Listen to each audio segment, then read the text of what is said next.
ایک اسٹیلین ہے وہ HPL PSL اکیلے کیسے فتح کر لے گا. اسٹیلین کے لیے سلطان کی ضرورت ہوتی ہے, تو ہم سلطان آج آگے ہیں.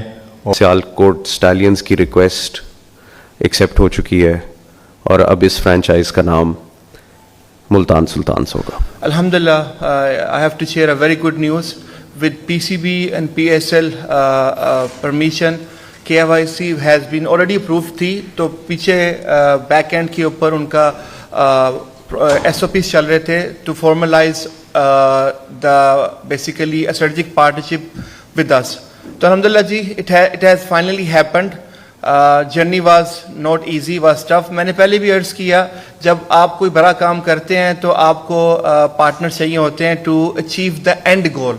تو الحمدللہ جی فائنلی وہ چہرہ بہت واقف ہے, آپ لوگ سب اس سے واقف ہیں, وہ بھی ہمارے ساتھ موجود ہیں. I would like to actually invite him with us to take it forward. تو بیسیکلی جس کے ساتھ ہماری پارٹنرشپ ہوئی ہے جی وہ گوہر شاہ ہیں, and he is a brilliant guy with much more passion. میں یہ بھی کہنا غلط نہیں ہوگا, اس کا پیشن میرے سے بھی زیادہ ہے.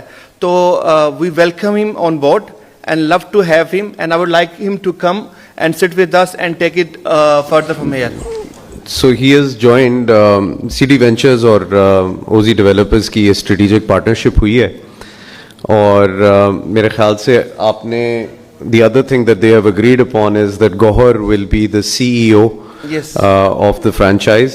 تو گوہر صاحب پلیز آئیے, ویلکم. جی we welcome Gohar. As I said, اس کا پیشن, اس کا جنون میرے سے کئی سو زیادہ ہے, اینڈ انشاءاللہ now the steering is in hand to take us and give us a title. Over to you Gohar. Welcome Gohar. جی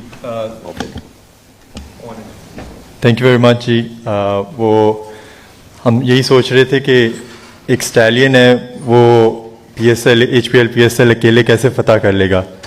اسٹیلین کے لیے سلطان کی ضرورت ہوتی ہے, تو ہم سلطان آج آگے ہیں, اور as chief executive of this new franchise we are looking forward to take this team forward, and I am so happy کہ ساؤتھ پنجاب کی representation is back in the league. So I think one of the first things جو گوہر نے suggest بھی کی, انہوں نے the first thing that he did جب انہوں نے سنبھالی اپنی پوزیشن ایز CEO, تو ہمیں ایک اپلیکیشن دے دی ٹو دا PCB.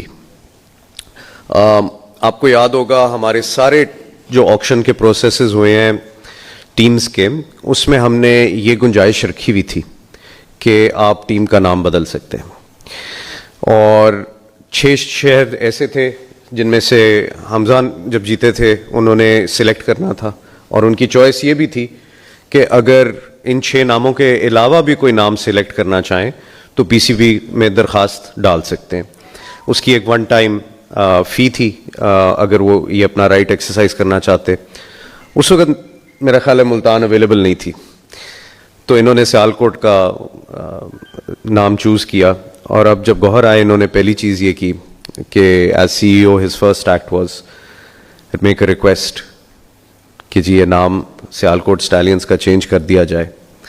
اور اس کے اوپر پھر ہم کافی ڈسکشنز کرتے رہے, ٹرمز کے اوپر بات ہوئی, کنڈیشنز کے اوپر بات ہوئی. وہ ون ٹائم لائسنس فی جو ہے وہ انہوں نے ایگری کی, اور ساتھ ہی ساتھ اس فرینچائز کی جو فی ہے وہ بھی بڑھ چکی ہے, اور یہ بھی طے پا چکا ہے ہم تینوں کے درمیان.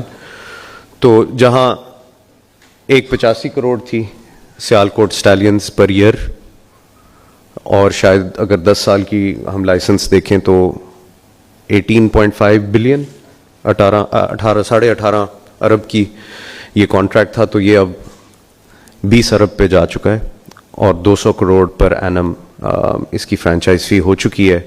اور اس کے ساتھ ساتھ ہی سیالکوٹ اسٹیلینز کی ریکویسٹ ایکسیپٹ ہو چکی ہے, اور اب اس فرینچائز کا نام ملتان سلطانز ہوگا.